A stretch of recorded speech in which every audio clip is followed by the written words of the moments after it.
2025 সালের যে সমস্ত স্টুডেন্টরা উচ্চ মাধ্যমিক দেবে তোমরা অবশ্যই এই ভাষাবিজ্ঞানের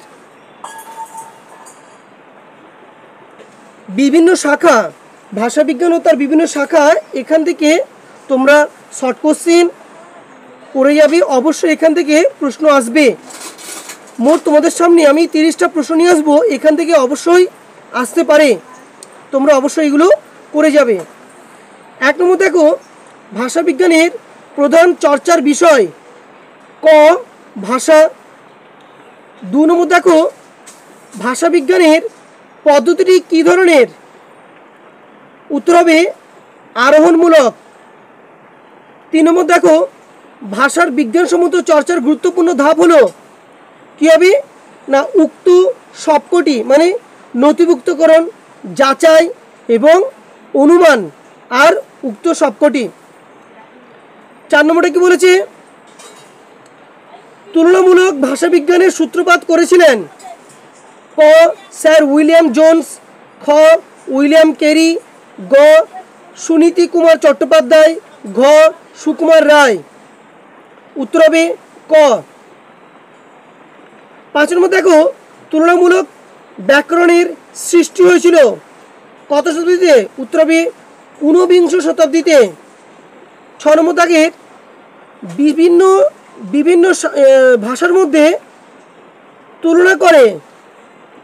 উত্তর হবে তুলনামূলক ভাষাবিজ্ঞান। 7 নম্বর দাগের সংস্কৃত, গ্রিক, লাতিন ইত্যাদি ভাষাগুলি যে মূল ভাষা থেকে উৎপন্ন হয়েছে সেই ভাষার নাম হলো খ ইন্দো ইউরোপিয়ান। 8 নম্বরটা বলেছে মূল ভাষাকে পুনর্নির্মাণের জন্য সমগোত্রজ ভাষাগুলি নিয়ে আলোচনা করে। উত্তর হবে গ তুলনামূলক ভাষাবিজ্ঞান। 9 নম্বর দাগের তুলনামূলক ভাষাবিজ্ঞানকে একটি বিচারের পদ্ধতি হিসেবে গ্রহণ শ্রেয় বলে মনে করেছেন কে? ভাষাবিদ ডক্টর রামেশ্বর শ। 10 দাগের দেখো, ঐতিহাসিক ভাষাবিজ্ঞানকে কালক্রমিক ভাষাবিজ্ঞান রূপে উল্লেখ করেছেন। উত্তর হবে ঘ চার্লস এফ হকেট। 11 দাগের নির্দিষ্ট একটি ভাষার ধারাবাহিক কালগত বিবর্তন থাকে। উত্তর হবে ঐতিহাসিক ভাষাবিজ্ঞানে।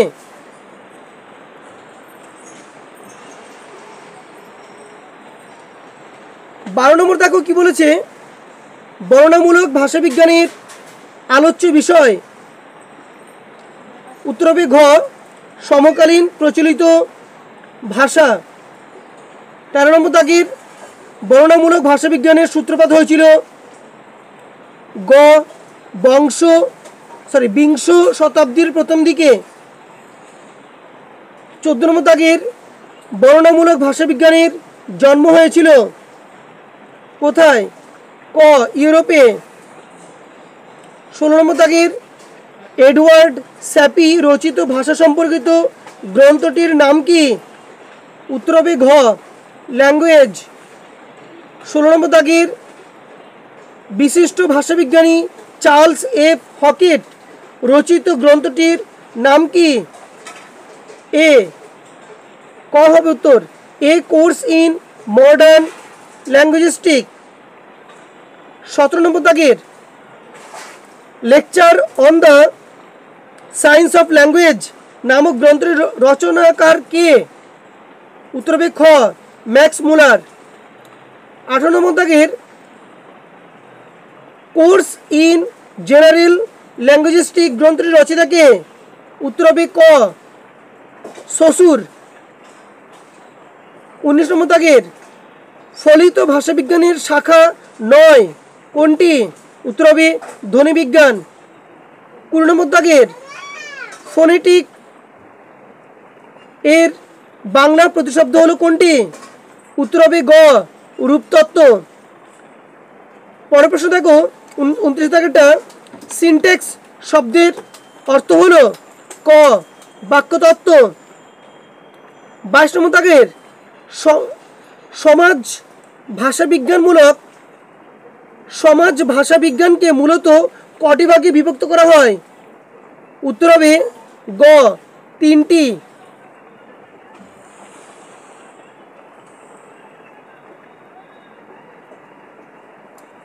পরের প্রশ্ন দেখো 23 নম্বর দাগের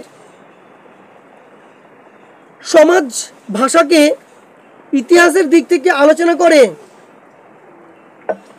উত্তর হবে খ পরিবর্তন সমাজ ভাষাবিজ্ঞান।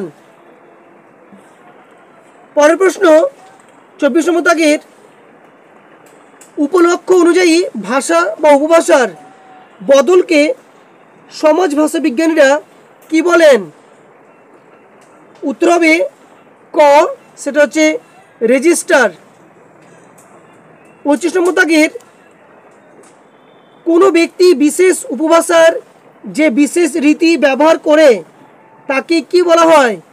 উত্তর হবে খ সেটা হচ্ছে কোড। 26 নম্বর দাগের কোড বদল ভাষাবিজ্ঞানের যে শাখার একটি গুরুত্বপূর্ণ বিষয় তা হলো খ সমাজ ভাষাবিজ্ঞান। 27 নম্বর দাগের ল্যাঙ্গুয়েজ অ্যান্ড মাইন্ড নামক গ্রন্থের রচনাকার কে? উত্তর হবে খ শ্বশুর। 28 নম্বর দাগের শিশুরা ভাষা শিক্ষার জন্য প্রি প্রোগ্রামড থাকে উক্তিটি করেছেন কে? উত্তর হবে শ্বশুর।